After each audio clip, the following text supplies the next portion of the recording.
Iglesia Cristiana La Familia presenta un mensaje a la luz de la palabra. Con el pastor Bernardo Ríos. A continuación.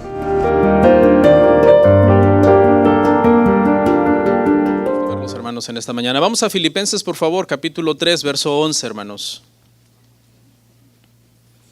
Filipenses capítulo 3, versículo 11. Vamos a estar en pie. Vamos a estudiar hasta el... ¿qué les dije, hermanos? Les dije 3:11. 3:4, hermanos, discúlpenme.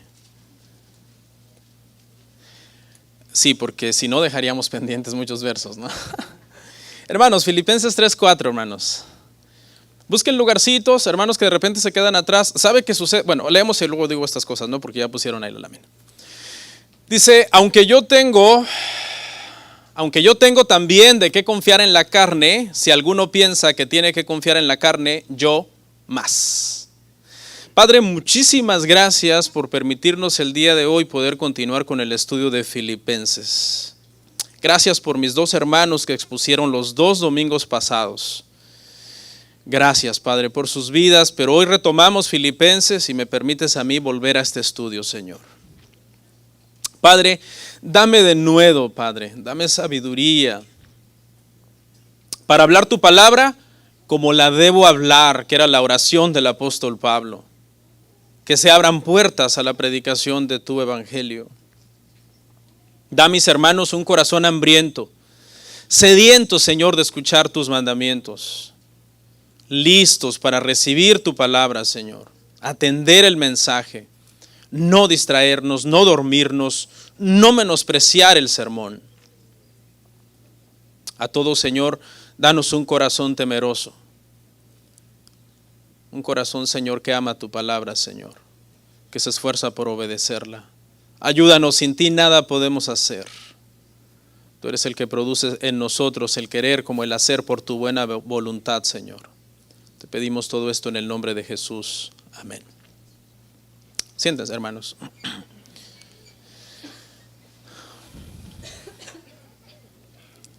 Les comentaba, hermanos, que a veces cuando comienza la reunión se llena mucho y luego se salen ciertos niños y quedan lugares vacíos enfrente. Entonces, a los hermanos que se quedan atrás esperando que se desocupen lugares, ya después hay lugares acá enfrente para que pasen a escuchar el sermón y estén acá cerca. Amén. También un consejo, hermanos, a todos los padres que tienen bebés pequeños, los bebés pequeños y recién nacidos y de cualquier edad son bienvenidos en el santuario. Este santuario es babies friendly, ¿ok? Son bienvenidos. Solamente unos consejitos.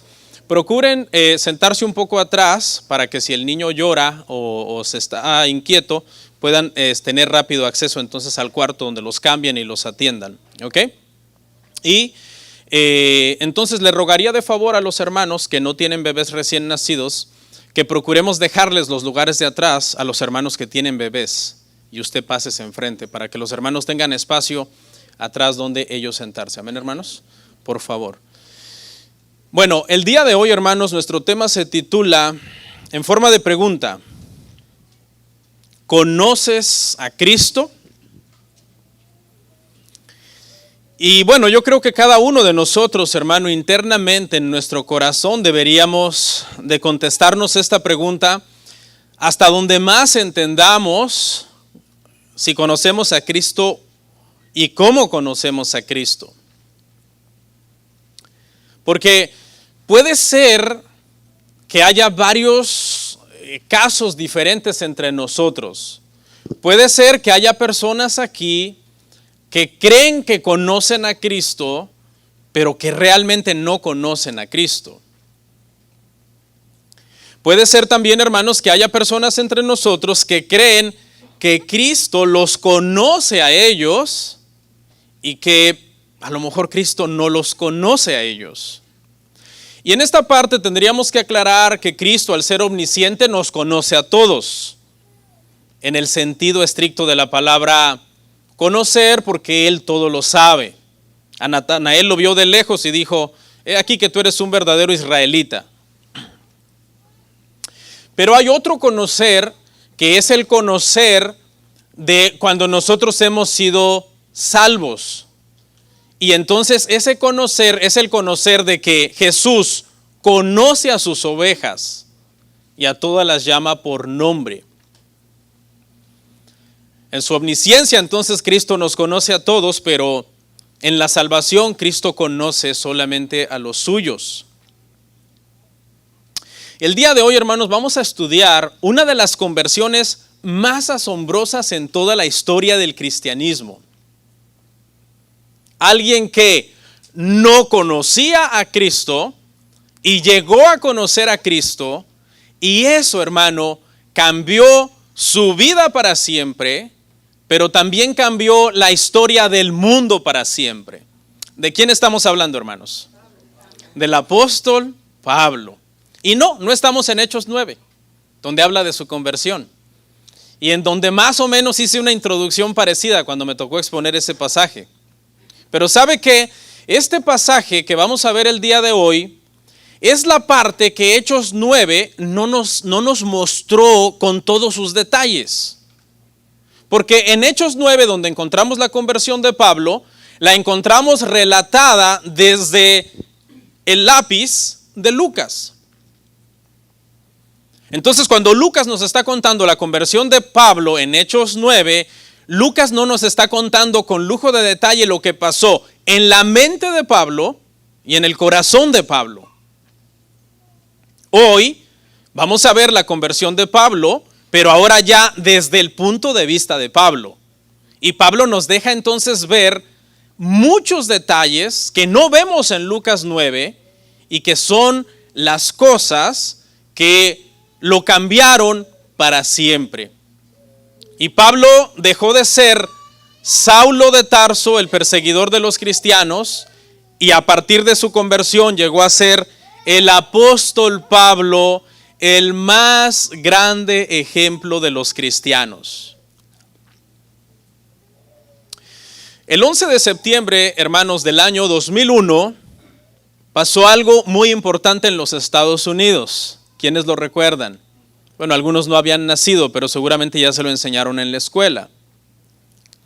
El 11 de septiembre del año 2001, me acuerdo que iba yo camino a la universidad, allá en el Distrito Federal, cuando caminando por una acera comencé a ver muchos periódicos que estaban en los estantes, que habían salido ya como express, de una manera express, hablando de que las Torres Gemelas habían sido derribadas.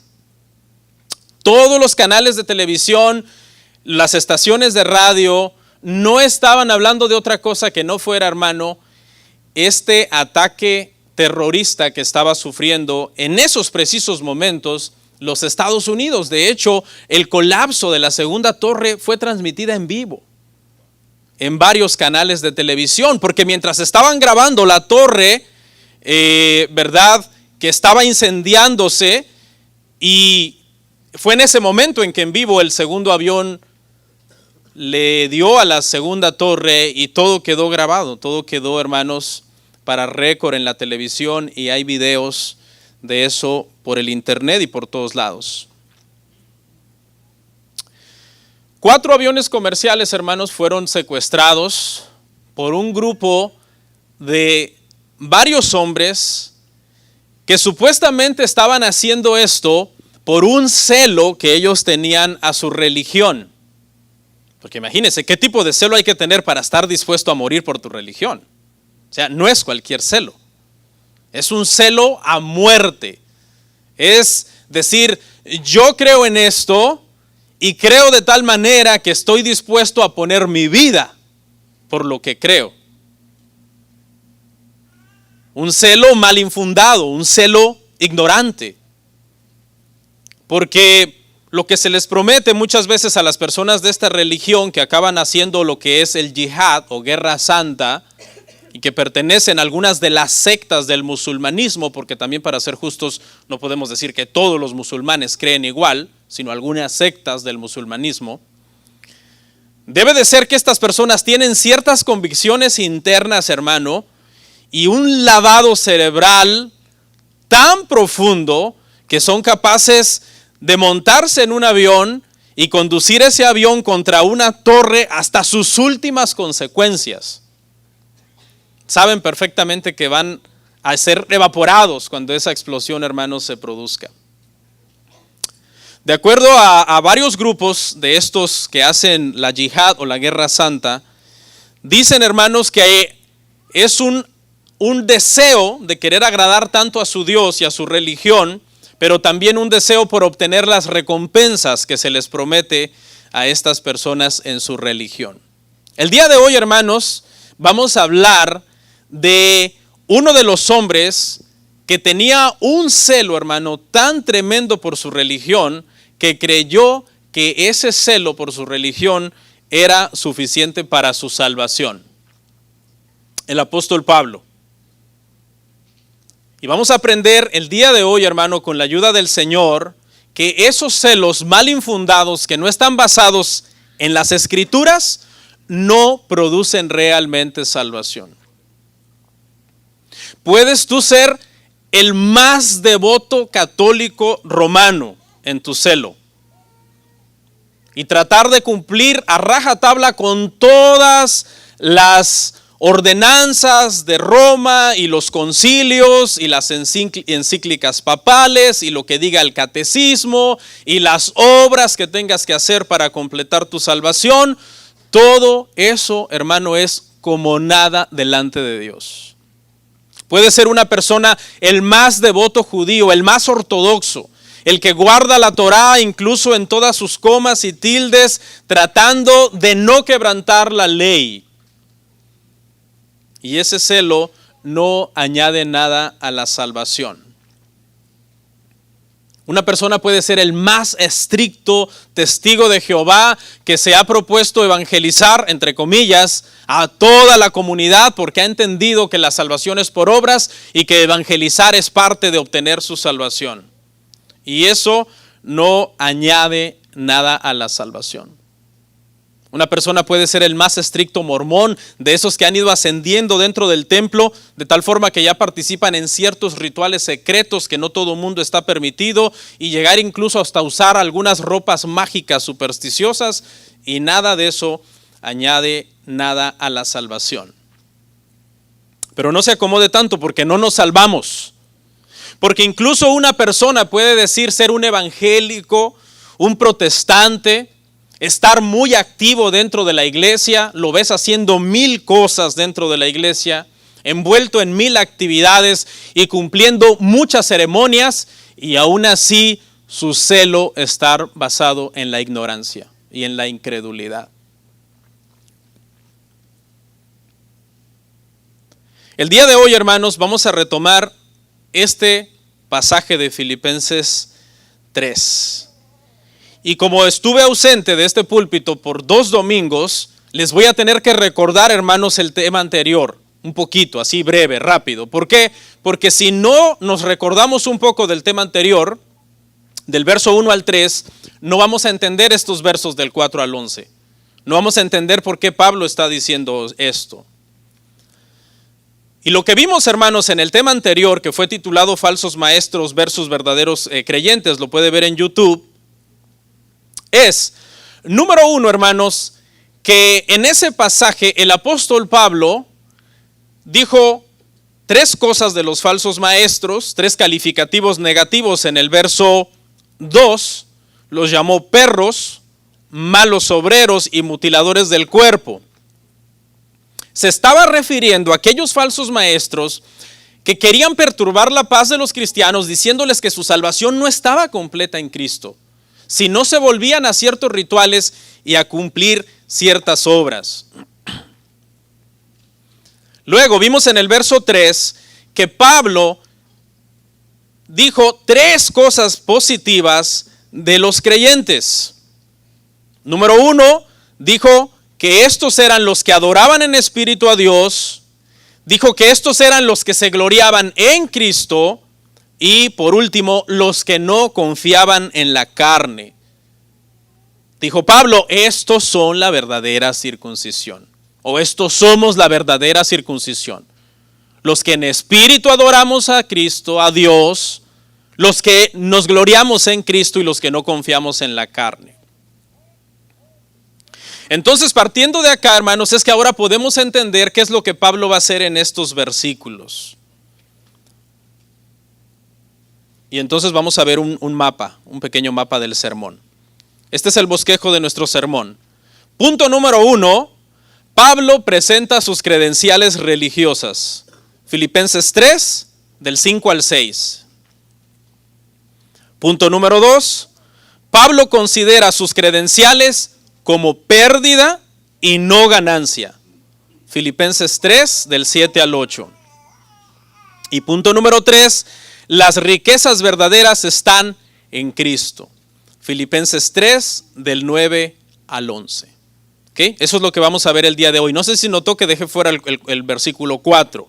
No aparece dentro de ninguno de estos puntos del mapa. Y es que este versículo 4 lo que nos va a ayudar entonces un poco es a poner en contexto, a unir de alguna forma del versículo 11 al versículo 3 y el 1. Y vamos a leerlo una vez más. Filipenses 3:4. Que fue nuestro texto base, hermanos. Leamos ahí, dice así. Aunque yo tengo también de qué confiar en la carne, si alguno piensa que tiene de qué confiar en la carne, yo más. Dice el apóstol Pablo. Aunque yo tengo de qué confiar en la carne, dice el apóstol Pablo. Si alguien hubiera podido alcanzar, hermanos, la salvación por esfuerzo personal en toda la historia del cristianismo, creo que hubiera sido el apóstol Pablo. Si la salvación fuera por obras, todo el mundo diría, se salvó Pablo y a saber quién más. Porque es que Pablo era muy estricto, hermano, y es lo que vamos a ver el día de hoy. Era muy estricto a la hora de obedecer a rajatabla los mandamientos, incluso la letra del mandamiento, más allá del espíritu del mandamiento. Por eso Pablo dice, si alguno piensa que tiene que confiar en la carne, yo más. Pero la connotación del versículo no es que Pablo se está gloriando en sí mismo, porque sería contradecir lo que dijo en el verso 3. Nosotros no nos gloriamos en nuestra carne, ni confiamos en nuestra carne. ¿Nos gloriamos en quién?, dijo Pablo. En Cristo. Tenemos que entender el contexto, porque si no pareciera como el que el apóstol Pablo se está dando ciertas ínfulas él como de muy buenas obras. Pablo lo que acaba de decir a los falsos maestros, hermano, que estaban tratando de perturbar a los judíos, es: nosotros somos la verdadera circuncisión. Y entonces los judíos pudieron haberle objetado a Pablo: ¿y tú cómo sabes estos temas judíos? ¿Tú cómo puedes entendernos a nosotros los judaizantes sobre todos estos temas del judaísmo y de los rituales si tú eres un cristiano? Esa es la objeción que los judaizantes que no conocían a Pablo le podían haber hecho al apóstol Pablo. Entonces Pablo dice, bueno, para que no se confundan, permítanme decirles quién soy yo. Y es ahí entonces cuando él comienza a presentar sus credenciales. No para presumir, no, sino para mostrar todos los privilegios que él había disfrutado como judío y que ahora, después de haber conocido a Cristo, los consideraba como una pérdida. Si había alguien que sabía que era ser judío en el más alto sentido de la palabra, ese era Pablo. Y eso es lo que ahora les va a comunicar entonces a los judaizantes. Y aquí sí entonces vamos a ver el punto número 1. Pablo presenta sus credenciales y vamos a leer, hermanos, Filipenses 3, 5 al 6, por favor.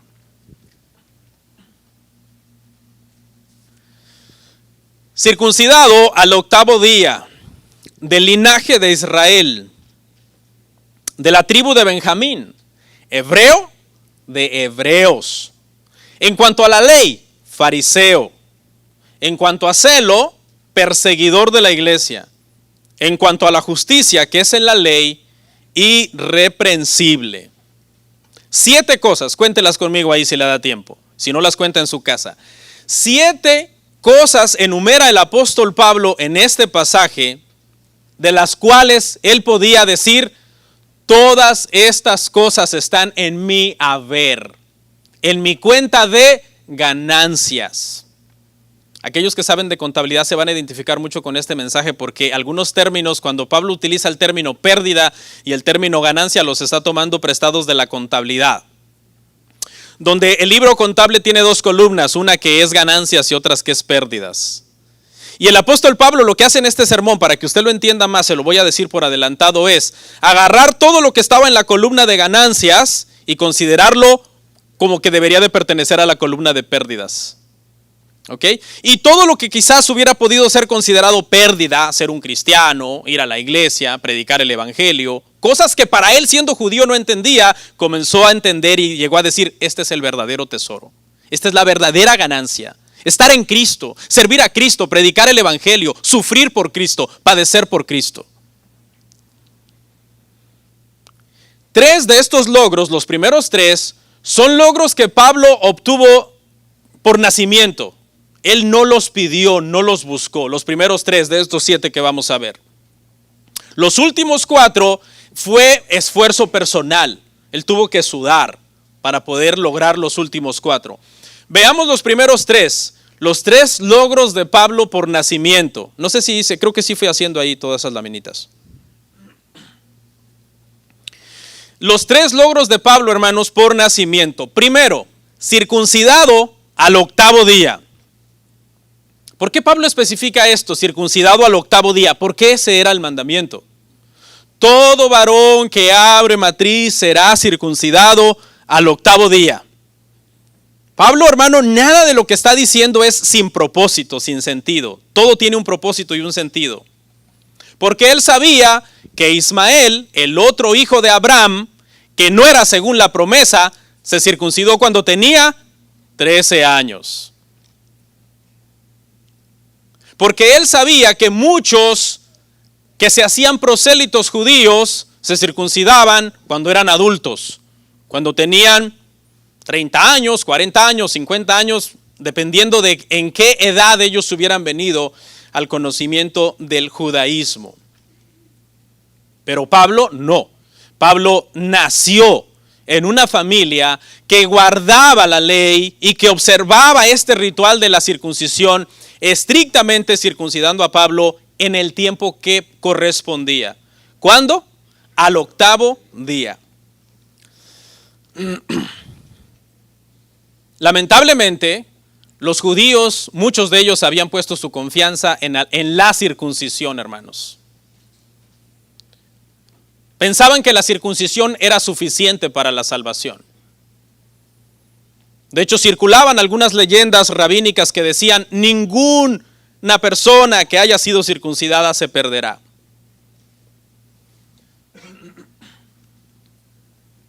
Se olvidaron que era solamente un símbolo y comenzaron a creer que era la salvación. Se olvidaron que era solamente una cirugía hecha en la carne y comenzaron a pensar que les impartía justicia en el espíritu. Se olvidaron que el derramamiento de esa sangre en el prepucio apuntaba a un sacrificio único y perfecto, que era el de Cristo, cuya sangre es la única que puede comprar a los pecadores para que puedan ser redimidos y salvados. El segundo logro por nacimiento del apóstol Pablo fue, dice, del linaje de Israel. Cuando un judío, hermano, quería hacer énfasis en su pureza, se referían a Israel.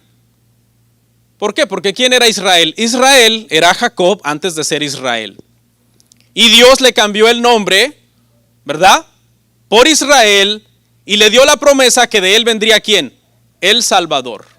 De él vendría el león de la tribu de Judá, nuestro Señor Jesucristo, que vino de la tribu de Judá. No bastaba ser hijo de Abraham, porque Abraham tuvo 2 hijos. Había que ser hijo de Isaac. Y no bastaba ser hijo de Isaac, porque Isaac tuvo 2 hijos, Jacob y Esaú. Si eras hijo de Ismael, eras ismaelita, no israelita. Si eras hijo de Esaú, eras edomita, no israelita. Pero solamente siendo hijo de Jacob, de Israel, es que podía ser del verdadero linaje de Israel. Al llamarse israelita, Pablo está haciendo énfasis en la absoluta pureza de su raza. Porque los árabes también son descendientes de Abraham finalmente. Número 3, El tercer logro por nacimiento de Pablo, de la tribu de Benjamín. Ok, era descendiente de Israel, pero Israel tuvo ¿cuántos hijos? 12, y si contamos a Dina, 13. Pero las tribus eran 12. Pregunta, ¿todas las tribus fueron leales a la dinastía davídica? No. ¿Solo cuántas? Solo 2. Después de que se dividió el reino en el año 931 más o menos antes de Cristo, tras la muerte de Salomón, cuando Roboam se volvió el rey en sucesión de su padre Salomón, se dividió el reino. El reino del norte con 10 tribus que se rebelaron contra la dinastía de David, y el reino del sur con 2 tribus que permanecieron fieles a la dinastía de David. ¿Cuáles tribus eran? Eran la tribu de Judá y la tribu de Benjamín. Si ve la línea que va siguiendo Jacob, soy descendiente de Abraham, pero de Isaac, no de Ismael. Soy descendiente, es que estoy retomando desde Abraham. Desde Abraham, pero de Isaac, no de Ismael. Y soy descendiente de Isaac, pero de Israel, no de Saúl. Y soy descendiente de una de las tribus de Israel, pero de la Benjamín, no de las 10 traidoras que dejaron la dinastía davídica. Ser de esta tribu, hermano, era muy importante en el siglo I, en el tiempo en que Pablo escribió esto, porque fue precisamente la tribu de Benjamín y la tribu de Judá la que volvió una vez más a que la nación volviera a la adoración a Dios. Benjamín había sido el último de los hijos de Jacob, con la mujer que él amaba. Tuvo 2 con ella, ¿verdad? Con Raquel, José, y luego tuvo a Benjamín. Y Benjamín fue el único de los hijos de Israel que nació en la tierra prometida. Todos los demás habían nacido fuera de la tierra prometida. El primer rey de Israel había sido un benjamita.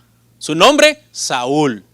Los eruditos dicen que fue precisamente por él que a Pablo le pusieron Saulo, en honor al rey Saúl, el primer rey de Israel. Mardoqueo, que fue pieza clave en la salvación de los judíos en el tiempo de Esther, era benjamita. Es una tribu muy importante. Pablo está diciendo, no queriendo jactarse, repito, pero él está dejando en claro quién es él. Y estamos hablando de cosas que ni siquiera pidió, sino cosas que por nacimiento, en la providencia de quién él obtuvo, en la providencia de Dios. O sea, Dios prácticamente lo eligió desde antes de la fundación del mundo para que todos estos credenciales, incluso estos 3, Pablo los tuviera por nacimiento.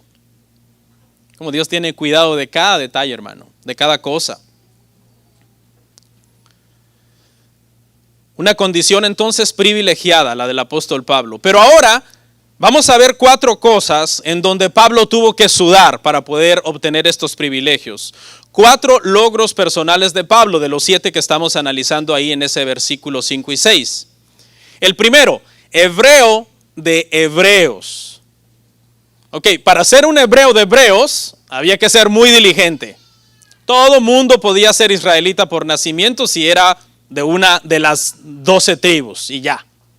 Pero para ser un hebreo de hebreos había que ser una persona muy estricta en el judaísmo. Las cosas que distinguían a un hebreo de hebreos eran cosas como, por ejemplo, el conservar el idioma. Pablo hablaba perfecto hebreo. ¿Ok? Porque quiero decirle algo, hermano, en el contexto histórico del culto en el siglo I. El culto en el siglo I en Israel era en hebreo. ¿Ok? El idioma era ¿cuál? El arameo, ¿verdad? Hablaban el idioma en arameo y cuando iban al culto, el culto era en hebreo. ¿Ok? Pablo hablaba hebreo. Él había guardado el idioma del culto porque era un hebreo de hebreos, un hombre estricto. La religión para él era importante. Otra de las cosas importantes también para ellos, hermano, era ser personas que se dedicaban al estudio de la Torá desde muy pequeños. En el libro de Hechos aprendimos que Pablo dice, yo desde mi juventud viajé a Israel para ser discípulo a los pies de Gamaliel. Y un estricto observador entonces de las tradiciones. Estas eran las cosas que a Pablo lo hacían un hebreo, hermanos, de hebreos. No era un hebreo helénico que había olvidado el idioma. Los israelitas o los judíos helénicos, muchos olvidaban el idioma. ¿Qué significaba eso? Que muchas veces no les interesaba el culto. Por eso es que 300 años antes de Cristo, cuando se ve que muchos judíos helénicos han olvidado el idioma de la religión y hablan griego, ¿qué es lo que hicieron? hacer una traducción del Antiguo Testamento del hebreo al griego, que es la Septuaginta.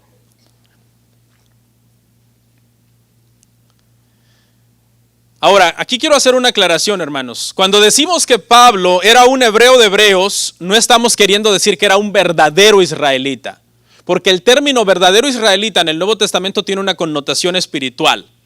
Porque dice Pablo, porque no es judío el que es judío en la carne, sino el que es en lo interior. Y Juan el Bautista le dijo a los judíos orgullosos de su judaísmo, que presumen, si Dios puede levantar hijos de estas piedras. No, un israelita era el que de verdad temía a Dios. ¿Sí? Y Pablo no era un verdadero israelita en ese sentido, era hebreo de hebreos en cuanto a la religión. ¿Ok? Pero en cuanto a ser un verdadero israelita, hablemos de Natanael. Hablemos de María, que era pura y Dios la eligió para que concibiera a nuestro Señor Jesucristo. Hablemos de Elizabeth, la madre de Juan el Bautista, del padre de Juan el Bautista, Zacarías. Esos eran verdaderos israelitas que temían a Dios. De aquel Simeón que esperando la presentación de Jesús en el templo oró y dijo, ahora puedes despedir a tu siervo en paz. De Ana, aquella viuda que perseveraba en ayuno y oración en la iglesia. Esos eran verdaderos israelitas, espiritualmente hablando.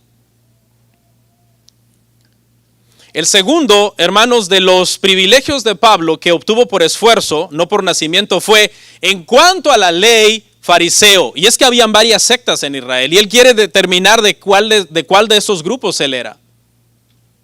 Estaban los saduceos, estaban los esenios, ¿verdad?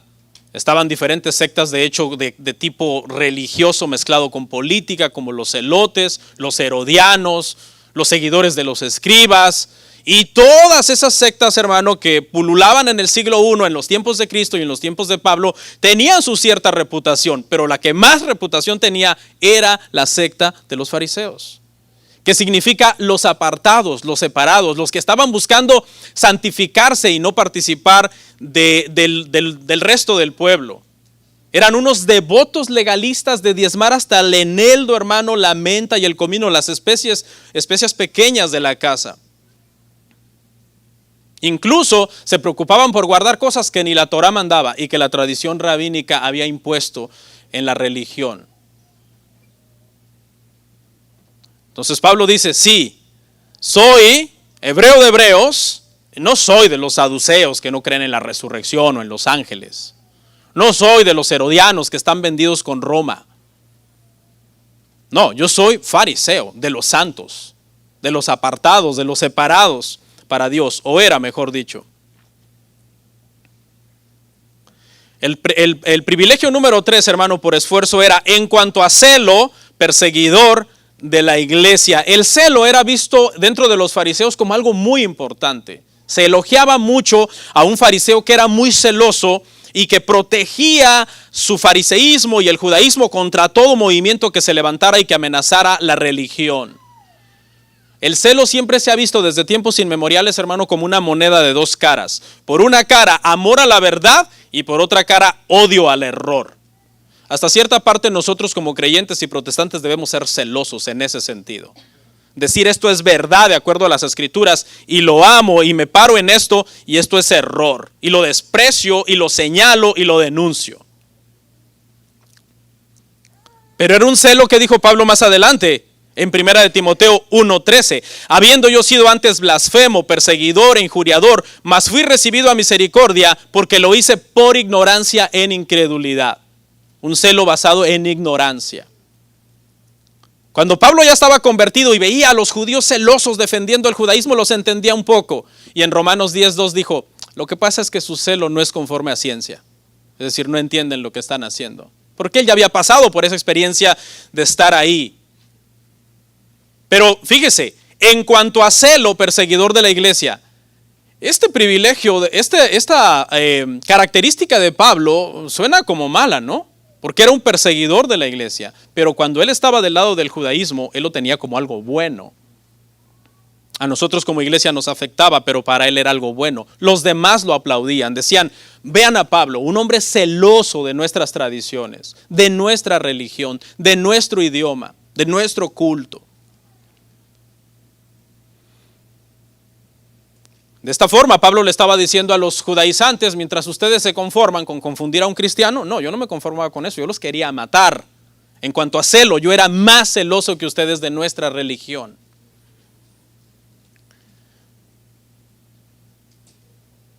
Había caído al fanatismo prácticamente, ¿no?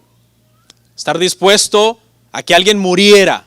Él estuvo presente cuando Esteban fue apedreado. Y dice que consentía en su muerte.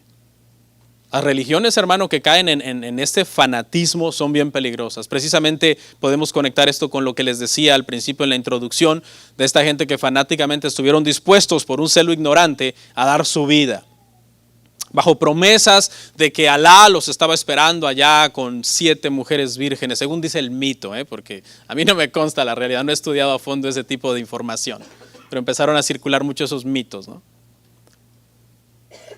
La verdad no es esa, hermano. La verdad es que toda persona que muera sin Cristo no va a un lugar a recibir recompensas, sino a un lugar de perdición. Y por último, el número 4 de los logros de Pablo personales es que en cuanto a la justicia, que es según la ley, era irreprensible. Esto no significa perfección de parte del apóstol Pablo. Esto lo que quiere decir, hermanos, es que él se esforzaba por guardar aún las más pequeñas demandas de la ley. Cuando dice irreprensible, quiere decir que cuando se le hacía un escrutinio a su vida y alguien quería agarrarlo por alguna parte y decir, Pablo no está guardando esto, se quedaban como pensando y diciendo, es que no encontramos en qué parte Pablo está mal. Pablo era irreprensible en cuanto a eso.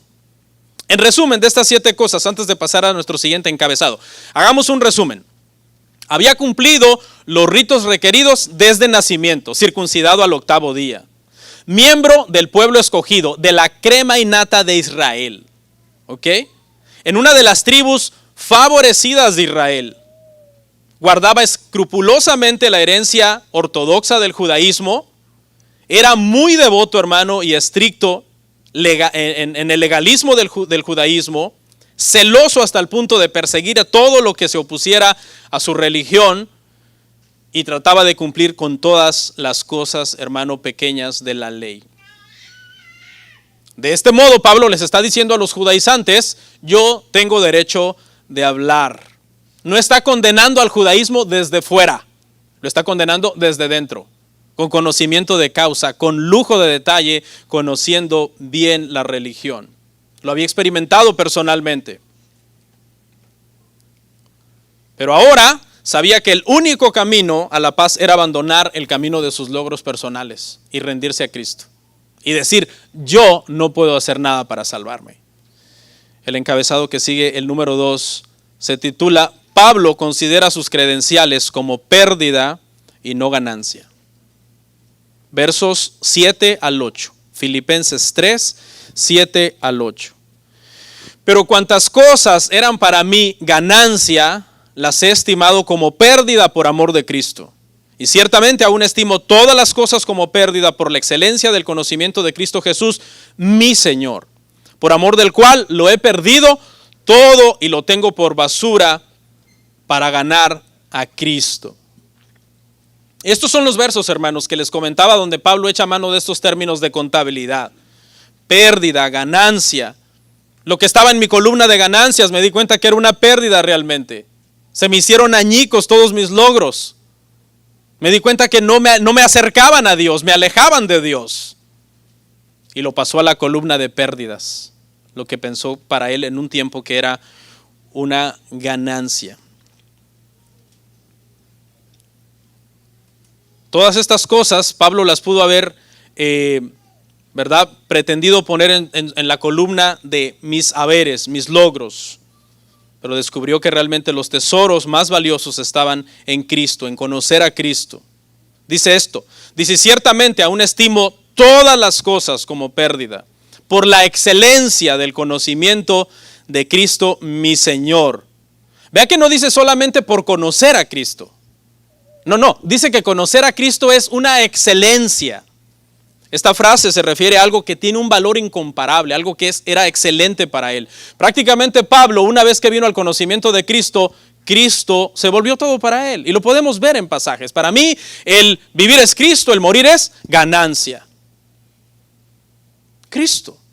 Creo que en la historia del cristianismo, hermano, no ha habido otro hombre tan cristocéntrico como Pablo, cuya vida comenzó a girar todo en torno a Cristo. Y es un ejemplo para nosotros, hermano, de quién debe de gobernar nuestra vida, de cómo debemos de vivir nuestra vida.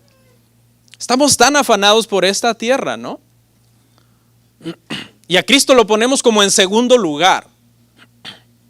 No, hermanos, Cristo no debería de ser el segundo lugar en nuestras vidas. Todas nuestras vidas, todas nuestras decisiones, el trabajo que hacemos, los estudios que hacemos, con quién nos vamos a casar, cómo vamos a vivir la vida, siempre deberían de partir de nuestra relación y de nuestro conocimiento que tenemos con Cristo. Cristo lo es todo. Conocer a Cristo es algo excelente. Es algo de un gran valor. En Juan 17:3, Cristo definió la vida eterna como que te conozcan a ti y a mí, tu Hijo. Eso es la vida eterna. Conocer a Cristo. Por amor, dice, del cual lo he perdido todo y lo tengo por basura. Esa palabra es fuerte.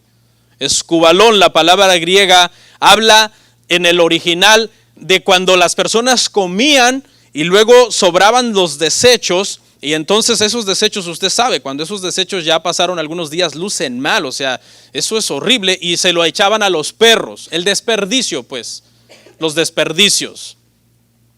Y esa palabra puede significar eso. Otro significado también puede ser estiércol.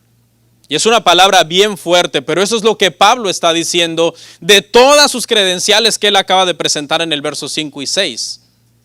Para mí eso ahora no es nada. Para mí ahora Cristo lo es todo. El conocer a Cristo lo es todo.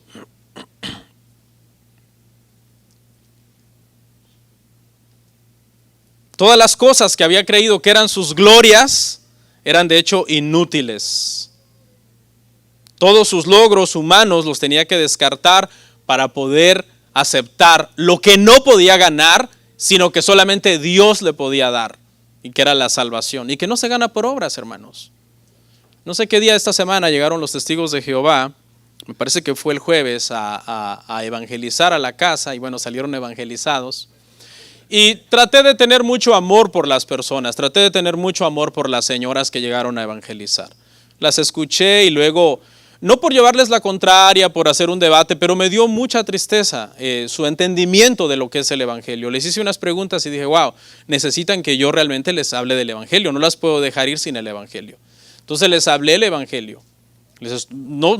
Inmediatamente se quisieron ir rápido, pero les di el evangelio. Pero para ellos el evangelio es una cuestión de obras, de cosas que tú tienes que hacer para ganar el favor de Dios. Pablo dice no. Pablo, que es uno de los hombres que más ha hecho en la historia del cristianismo, dice eso no sirve para nada. Eso puede ser tenido por basura delante de Dios.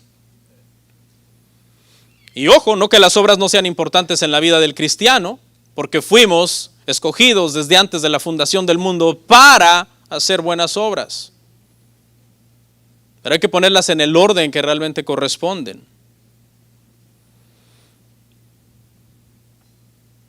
Y ahora vamos al último encabezado, hermanos, y con eso vamos a terminar. Las riquezas verdaderas están en Cristo. Versos 9 al 11. Filipenses 3, 9 al 11, hermanos. Dice, y ser hallado en él, no teniendo mi propia justicia que es por la ley, sino la que es por la fe de Cristo. La justicia que es de Dios por la fe, a fin de conocerle y el poder de su resurrección y la participación de sus padecimientos, llegando a ser semejante a él en su muerte, si en alguna manera llegase a la resurrección de entre los muertos. Pablo comienza a enumerar ahora las cosas que de verdad ha aprendido al conocer a Cristo y que son importantes para él. El término justicia, perdón hermanos, ya me enfermaron. El término justicia, hermanos, en este pasaje es un término que habla de poder estar en una correcta relación con Dios. Pablo dice, no puedo por mi propia justicia, es decir, por haber observado la ley, poder tener una buena relación con Dios. Solamente puedo tener esa buena relación por medio de la fe en Cristo. La justicia que es de Dios por la fe. Esto quiere decir, hermanos, que la salvación a nosotros nos es dada cuando la justicia de Cristo nos es puesta a nuestra cuenta. Y eso es todo lo que significa este pasaje. No podemos hacer nada para lograr la salvación. Es un acto de fe. Y como muchos teólogos han dicho, la fe es un puño vacío que viene a Dios y no tiene nada que ofrecer. Y que solamente puede recibir y que cree y se entrega a la fe de que el Señor Jesucristo murió por nosotros en la cruz del Calvario. Eso es lo que Pablo está diciendo acá. Pablo está diciendo, yo encontré que la ley y todos sus procedimientos no me ayudaron a entrar en la debida relación con Dios. Es decir, Pablo, por más que se esforzaba y hacía cosas, no había paz entre él y Dios. No había paz. Precisamente él escribió Romanos 5:1. Ahora pues tenemos paz para con Dios mediante la fe en nuestro Señor Jesucristo. Fue ahí que él descubrió y conoció la verdadera paz, al conocer a Cristo. Sus esfuerzos realmente no le habían ayudado en nada a obtener paz con Dios, a obtener una buena relación con Dios. Entonces Pablo dice, así que entonces renuncié a tratar de crear una bondad que fuera mía y llegué a Dios en fe humilde. Y encontré entonces la relación que había estado buscando toda la vida. No se basaba la buena relación en la ley con Dios, sino en la fe en Jesucristo. No la alcanza ninguna persona si no la da Dios. No se gana por obra, sino que se acepta y se recibe con confianza, confiando en que así es, en que Dios nos ha salvado por la fe en Cristo Jesús. Pablo dice, por mi propia experiencia os digo que tratar de agradar a Dios por obras es inútil. Y entonces, hermano, vamos a ver aquí tres cosas, que Pablo enumera que son ahora su gozo, su paz en Cristo. La primera, estas verdaderas riquezas. Pablo dice, a fin de conocerle. Por eso el tema se llama Conoces a Cristo. Porque Pablo dice que todo es pérdida, todo es basura, con tal de poder conocer a Cristo. Esta palabra conocimiento es interesante, hermano, porque está hablando no de un conocimiento meramente intelectual, porque cualquiera puede intelectualmente decir, el evangelio tiene sentido y parece que puede ser creíble. Y es más, hasta puedo creer en el evangelio de alguna manera. No una fe que salva, obviamente. Estamos hablando de aquella creencia que tienen los demonios. Los demonios creen y saben que Cristo es el Hijo de Dios y que el Evangelio es la verdad.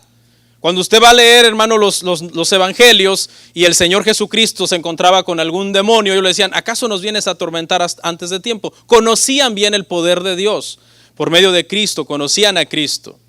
Pero aquí Pablo está hablando de un conocer, hermano, que se entrega confiadamente, que dice yo confío plenamente en que así es. Nosotros tenemos la salvación, hermanos, por la fe, no por la vista. Y es por una fe que recibimos de parte de Dios, que nos fue dada, una fe que no puede ser producida por nuestro corazón. ¿Cuántos dicen amén? La palabra griega ginoskein para este tipo de conocimiento en el hebreo es la misma palabra yadá, que se refiere a un conocimiento íntimo. Pablo estaba hablando, hermano, de que aparte de que Pablo conocía mucha teología y Pablo nos hubiera dado un excelente curso de cristología, Pablo conocía a Cristo. Está hablando de un conocimiento personal, de una intimidad. Esa palabra yadá en Génesis, por ejemplo, 4:1 se utiliza y conoció a Adán, a Eva, su mujer, y concibió. Está hablando de un conocimiento muy personal, muy íntimo. Yo te preguntaría hoy, basado en este sermón, ¿conoces a Cristo de esa manera?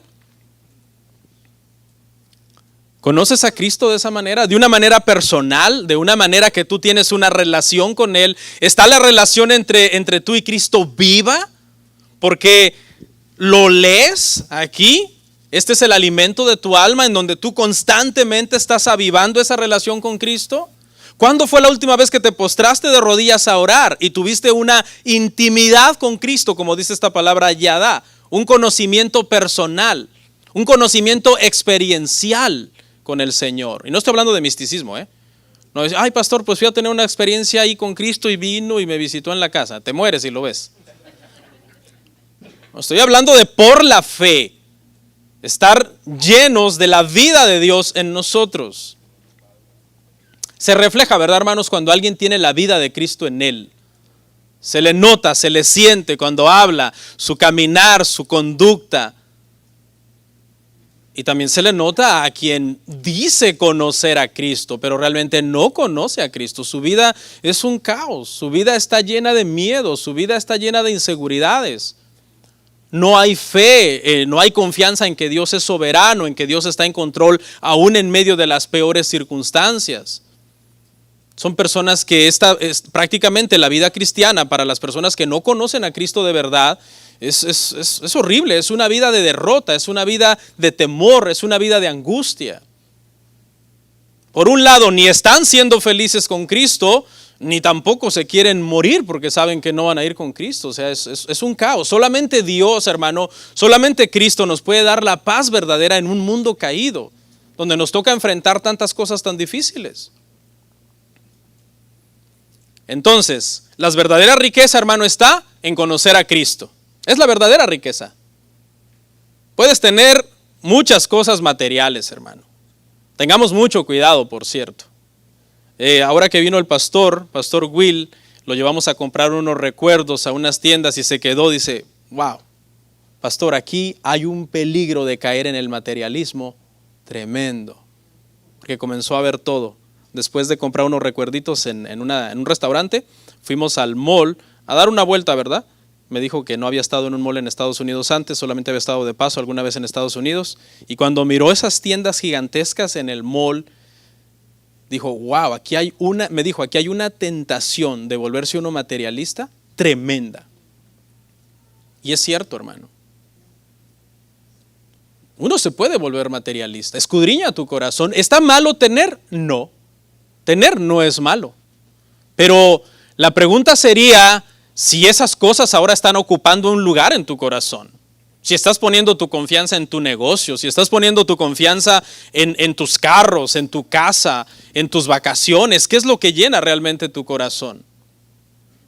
Porque Pablo está diciendo, yo todos los logros los tengo por basura. ¿Por qué, Pablo? Por conocer a Cristo. ¿Y de qué hablas? ¿De qué hablas cuando hablas de conocer a Cristo? ¿Leer teología acerca de Cristo? No, de conocerle a Él. A Él.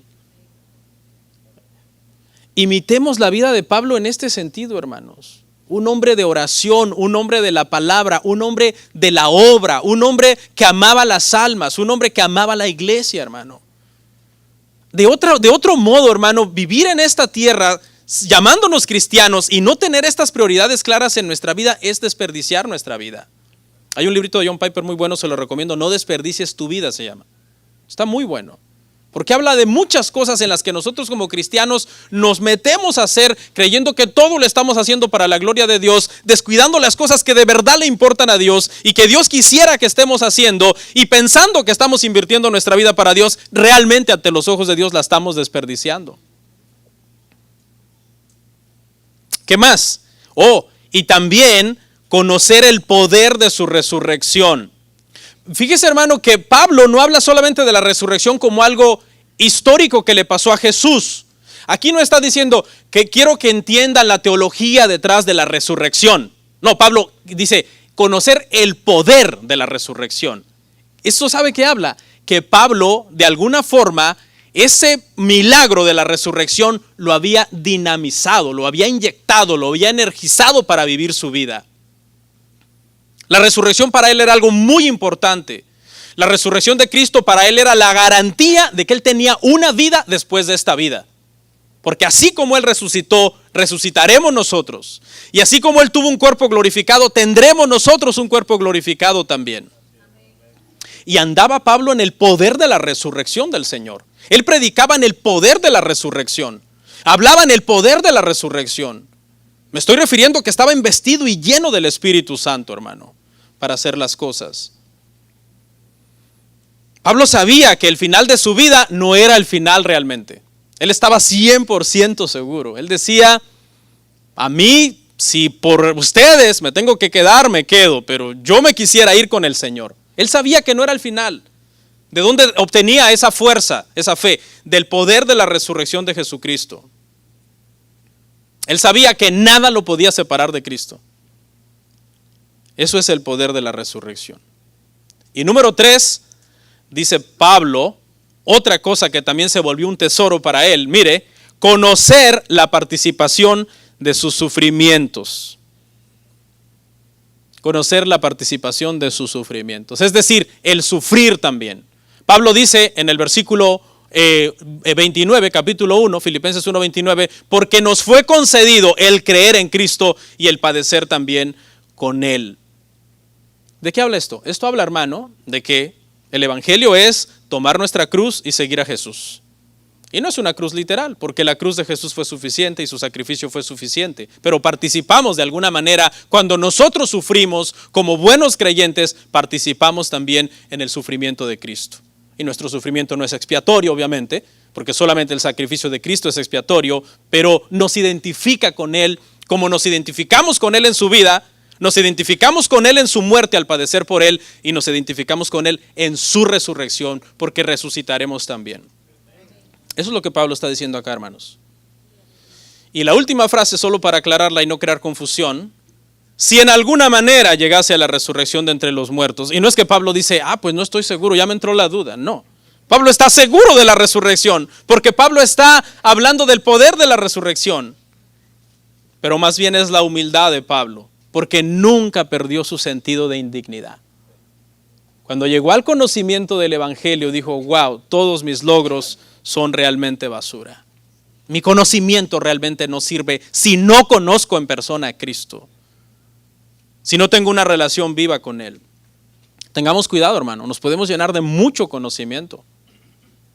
Si nos ponemos a estudiar, mire, usted se puede volver una biblioteca andante, un comentario bíblico ambulante, como dicen algunos pastores, ¿no? Pero tengamos mucho cuidado, porque Pablo no está hablando meramente de ese conocimiento. Y no es que ese conocimiento es malo, es necesario. Pero primero es un conocimiento real, en oración, en lectura de la palabra, en servicio a Dios. Mucha gente, hermano, cuando no tiene una relación real con Cristo, como decía el sermón de esta mañana hoy, tiene pésimas relaciones con todo el mundo que lo rodea. Y eso viene de que realmente no oran, no leen las escrituras, no son cristianos, hermano, que podamos decir, conocen a Cristo en la manera en que Cristo quiere ser conocido.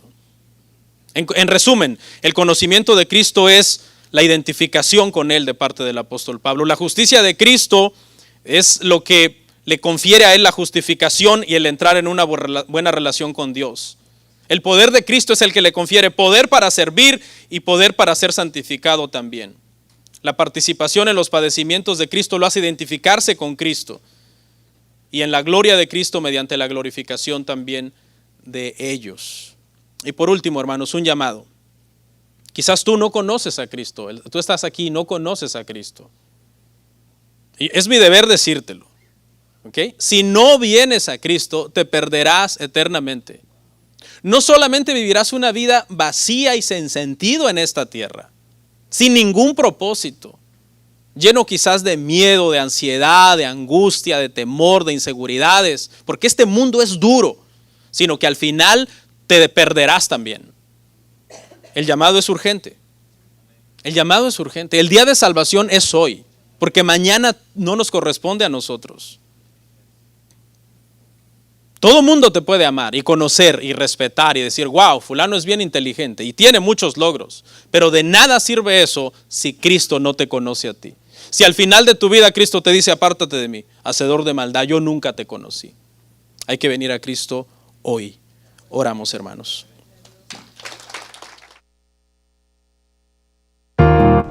Comparte, suscríbete, dale like. Comparte, suscríbete, dale like. Gracias por tu sintonía. Hasta la próxima. Bendiciones.